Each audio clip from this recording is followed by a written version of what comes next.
لما بتنزل تحت الدش وتقف فترة طويلة تستحمى، بتلاقي صوابع ايديك ورجليك كرمشت، جسمك تحس انه بيبوش.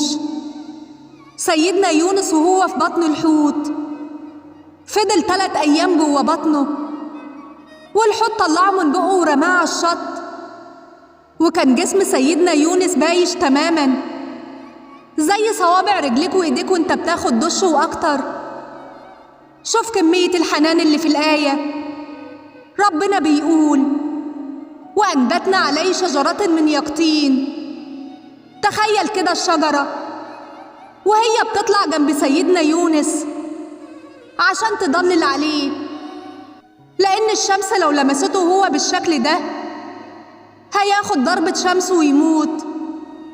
ربنا قال في كتابه الكريم: وأنبتنا، مش وكانت بجواره شجرة، لا دي شجرة طلعت له مخصوص.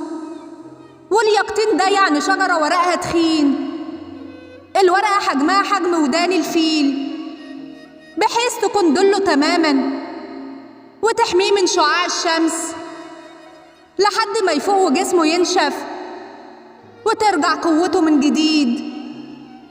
ربنا طيب، هيضلل عليك ويحميك مهما تبوشك الصعوبات. ربنا هيطلع لك الخير من وسط الأزمات حتى لو انت مش شايف الخير ده. زي سيدنا يونس ما كانش شايف الشجرة، صدقني هتلاقي الحلول طلعت لك فجأة من حيث لا تدري، زي شجرة يونس.